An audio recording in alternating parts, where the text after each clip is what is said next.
विभिन्न आवास योजनाओं के तहत स्वीकृत घरकुल लाभार्थियों की दूसरी किस्त जारी करने की मांग को लेकर यवतमाल पंचायत समिति परिसर के सामने धरना आंदोलन शुरू किया गया है। इस आंदोलन में घरकुल लाभार्थियों के साथ शिवसेना उबाठा के शिवसैनिक भी शामिल हुए। जानकारी के अनुसार लाभार्थियों को पहली किस्त के रूप में 15,000 रुपये प्रदान कर घर निर्माण शुरू करने के निर्देश दिए गए हैं। इसके बाद कई लाभार्थियों ने कर्ज लेकर ईंट, सीमेंट, सरिया और अन्य निर्माण सामग्री खरीदकर काम शुरू किया, लेकिन पहली किस्त के बाद आगे का अनुदान नहीं मिलने से निर्माण कार्य अधर में लटक गया है और लाभार्थी आर्थिक संकट का सामना कर रहे हैं। आंदोलनकारियों ने मांग की है कि दूसरी किस्त तत्काल मंजूर कर लाभार्थियों के खातों में राशि जमा की जाए।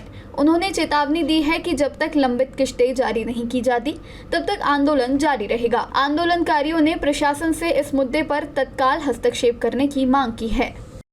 घरकुलचे पंतप्रधान आवास घरकुल योजनेचे पैसे लाभार्थ्यांना पहिला हप्ता मिळाला नाही, दुसरा मिळाला, काहींना तिसरा मिळाला नाही आणि जवळपास फेब्रुवारी महिन्यापासून या हप्ता यांनी वितरित केला नाही।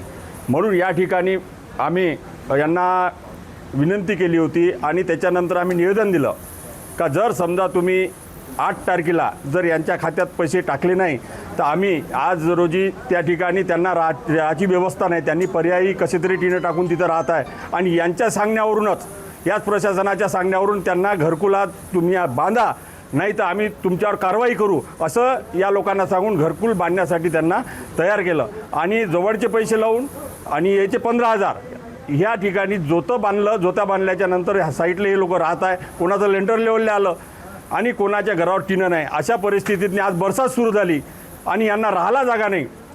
अशा वेळेस या लोकांना आम्ही सांगितलं जर टाकलं नाही तर आम्ही तुमच्या पंचायत समिती जिल्हा परिषदमध्ये येऊन वास्तव्याला राहू, हे आम्ही त्यांना सांगितलं होतं। म्हणून या ठिकाणी आम्ही ठिय्या आंदोलन शिवसेनेच्या वतीनं या ठिकाणी आयोजित केलं आणि जोपर्यंत यांच्या मागण्या पूर्ण होत नाही तोपर्यंत आम्ही हे आंदोलन आमचं असंच चालू ठेवू आणि जोपर्यंत पैसे देणार नाही तोपर्यंत आम्ही तर मुक्कामी राहू।